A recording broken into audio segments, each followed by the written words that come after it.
Welcome everybody to this edition of Attention Talk Video. I'm your host, ADHD and Attention Coach Jeff Copper. I'm here today to talk about managing your emails. I get this a lot. People come to me, they got like 30,000 emails in their inbox. So they're overwhelmed and they want help managing it. And I'm here to share like intangibles and insights on this. So a lot of times what you got to do is you got to stop and think. That's hard for people with ADHD, and that's why they struggle with emails. And I'm going to emphasize that a lot. It's not so much manage your email, it's the thinking part. Years ago, I was coaching an upper level manager, and they were getting emails because they had to go in and approve things for their direct reports, whether it was expense accounts or whatever it is, doesn't really matter. They're getting 40 of these a day. And I was like, well, wait a second, let's stop and think about what you're doing here. You're getting these constantly, like all day, every day. Well, why are you getting the notifications? Well, because I got to remember to go do that. Well, if you're doing it every day, all day, why don't you have one notification and just go to that place and do all the approvals at one time, thereby getting rid of all those emails? And the person was shocked. It never really occurred to them. Again, you got to stop and think about this. Another area of issue that people, when they look at their inbox, they say, I need help getting organized with my emails. Well, sometimes it's not the emails, it's the thinking part. Often you go to your inbox and you see something and, oh yeah, I can handle that. You'll respond. But there's a couple emails that require a lot of effortful thinking, right? So you see them and you go on to do other things. Well, as time goes on, those emails that require a lot of thinking build up. And when you open your inbox and you look at it, you're like, oh my God, that's a lot of work. That's overwhelming, and you don't do it. The idea here is to pause and acknowledge this and manage it.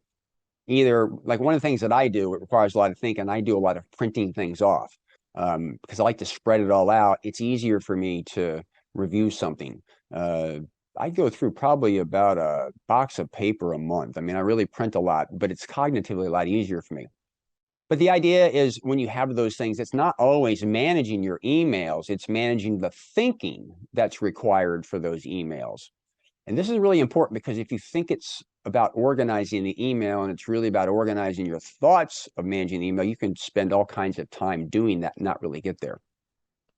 So one of the things that I do with people, just really simply when they've got all these emails, because like if you've got 30,000, they'll say there might be something important there, is what we do is we set up a subfolder under their inbox called archives, and we put the date. Then we move all 30,000 emails from their inbox to that archive. So we haven't gotten rid of it, but we've gotten rid of it from the email.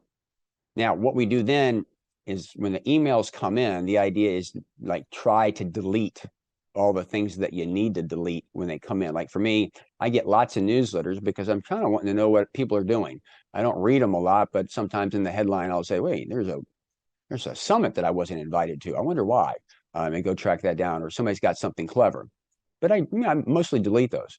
Then you take care of the stuff that's easy. Then the rest of the stuff, what you do is if it's small, you know that you have to address it, or you put it into a work folder.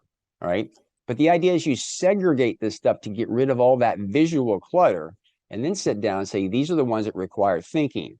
Now, that's the first step. The second step is if they require a lot of thinking, how am I going to make the thinking easier?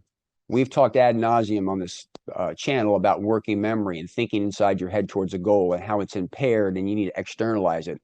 But the idea is to sit down and say, okay, this is a lot of thinking. How do I do it? Again, I print some stuff out. I spread it all out. I work with that way. I interact with people to get some help on that. You got to do it your way. But the moral of all this is often organizing your emails is more organizing the thinking part of responding to those emails. That's what you probably need to focus on, not just a system to do something with your email. So with that, I hope that's an insight that you can take to the bank. For our new viewers, please hit the subscribe button. We release a tip like this or a strategy or an insight or something about ADHD each week. For those that are left, what are your thoughts on this? Would you like something to add to it, or is it spot on? Also, we do what we do for you. Certainly appreciate the contribution by hitting the thanks button. So with that, we hope you've enjoyed this edition of Attention Talk Video. Take care.